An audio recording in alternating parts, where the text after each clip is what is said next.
My name is Husna Khairani, and today I'm going to talk about listening in applied linguistics. So, what is listening?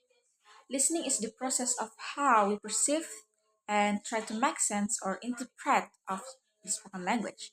It is usually accompanied by our prior knowledge about the topic that we are listening to, and listening was viewed as a passive process because we only perceive things.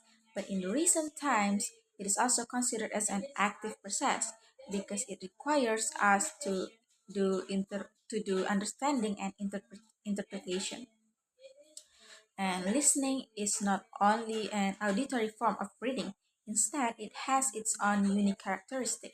The first one is it usually ephemeral, which is like one shot nature. Then it also has rich processes such as intonation, stress, etc. Then the characteristic of the natural fast speech, such as assimilation, and it also requires us to do immediate process and response. Then we have models of listening. So, what is the function? It is to help us to get better understanding of how people manage to make sense about what they hear. The first one is communication theory model. So it is basically like intended to make the telecommunication system more effective, more easier for us. And then we also have information process model, which is highly influenced by the research about computing and also artificial intelligence. These models views human as an limited processor, such as tape recorder or something. And the third one is social or contextual model. Uh, Contrastly with the previous one, in this model, human is viewed as not just as an uh, as unlimited processor, but more than that, human is seen as an the mean as a participant and also the creator of meaning. And when we have conversation, the purpose is to achieve the mutual cognitive environment. And then the last one we have situated action models, which is the concept is that we spend or waste too much time on thinking before rather than the action itself. Then we have types of listening. The first one is one-way listening. So it is linked to the transactional function of language, which means transfer of information. So we perceive things mostly. We can. It is usually used in the second language teaching or learning. So, for example, when we listen to radio, podcast news, or even TV. And the second one is two-way listening. So it involves listening and speaking. That is why it is also called as listening and speaking, which also involves dialogue.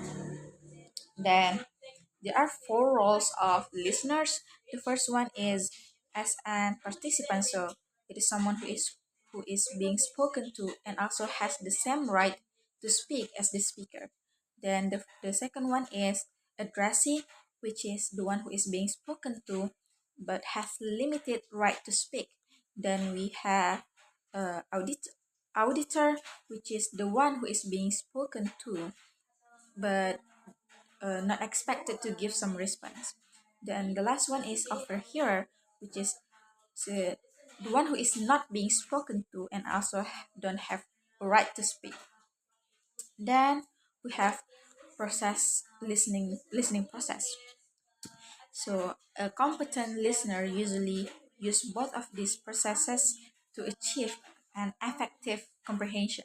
The first one is top bottom up processing. So basically we piecing together the parts of a concept to achieve the conclusion or to get information that we want. So we start from the bottom, pieces to pieces, then we collect it together, then to form one information. And the second one is top down processes. So it requires us to have some prior knowledge about the topic that being discussed. Then the whole concept, we interpret it to parts, like, so it requires us to do like predicting and inferencing to get a better understanding. And the next material is about listening skills. So it is said that there are many sub skills that are required in order in different listening situations. As Ross also stated in his proposal, that he also doubt whether like step by step componential practice will effectively help us to learn such a complex skills. In listening skills, there are at least two main points. The first one is enabling skills, which is help us to like perceive and interpret the spoken language. Then we also have enacting skills, which help us to give appropriate response of our interpretation.